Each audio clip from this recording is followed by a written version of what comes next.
Tyler Perry, bro. What is he doing?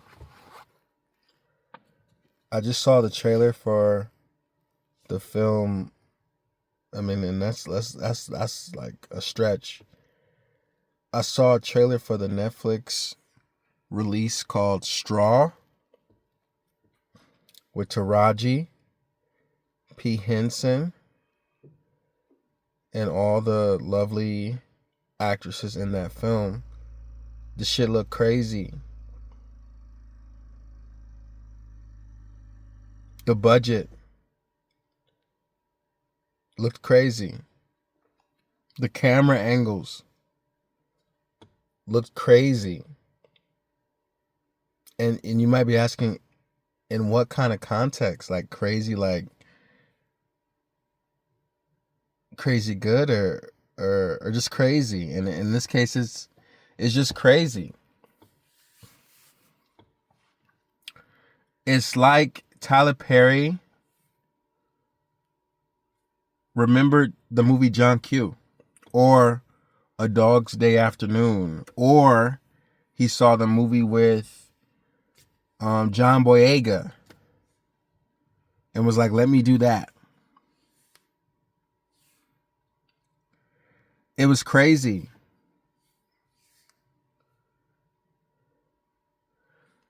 Maybe this story needed to be told, right? Like, I mean, in the context of the theme, you don't know what anybody's going through. Everybody can have a breaking point. Everybody can have a bad day, right? Now, some crimes or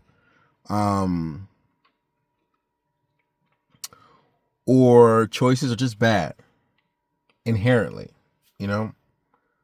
No matter what context you add, I could say, dog, you was wilding out. You didn't have to do that. In this situation, there are mothers, there are fathers, there are parents or custodians who are in charge of children who need things, you know, and that's important too, because if you think about the certain context and things that are going on in this country today, we have a huge push to cut funding for a lot of things that help people who are struggling. But this is not the way to do it. This was laughable. Just based off the trailer, it was laughable. I don't know what anybody was thinking. In fact, there's like a lot of push about, you know, cultural appropriation, in the sense that at a certain point, actors are not going to be able to be actors anymore. Which is to say, if you have a character that is mute, they're like, hire somebody that's mute, or, you know, whatever, however they want to frame it. Whoa, was that character trans? Why didn't you get a trans person to play that person or whatever, you know?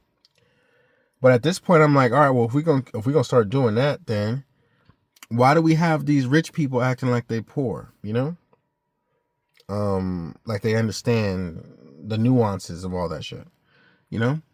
And I'm not advocating for that, but I'm just saying, if we're gonna go tit for tat, that's how I feel like whenever I see these actors in a fucking Hyundai commercial or Hyundai commercial. They're not driving Hondas or Hyundais or Hyundais, you know. But they're in a commercial trying to seem relatable.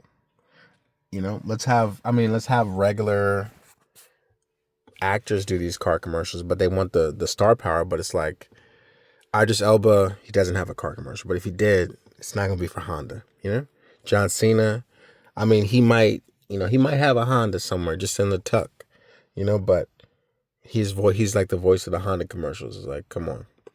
But long story long, nah, bro. I thought the movie he made with Megan Good was kind of crazy, but this one is crazier. This one is like,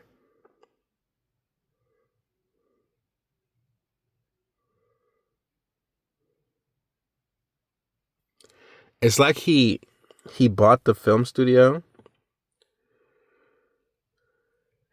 and then he ran out of money. You know, I mean, he probably. I'm not pocket watching or doing nothing. I'm just saying, like, most movies or TV shows filmed on a studio, you know, you know, you might not be able to tell or something, but you can tell. I mean, obviously we know too, so it changes our mind's eye.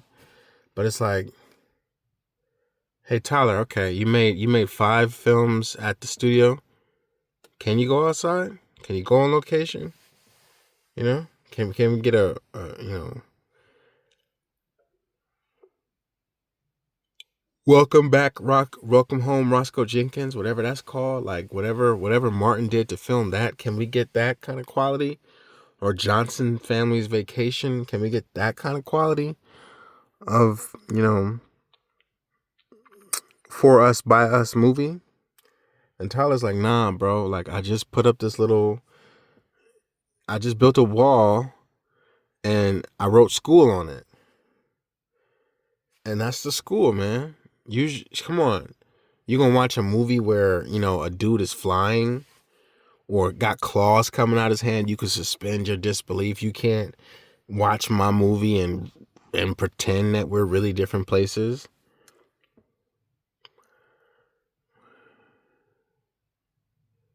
This is my this. I'm glad it's called straw. This is my last straw, Tyler. I can't with you, man.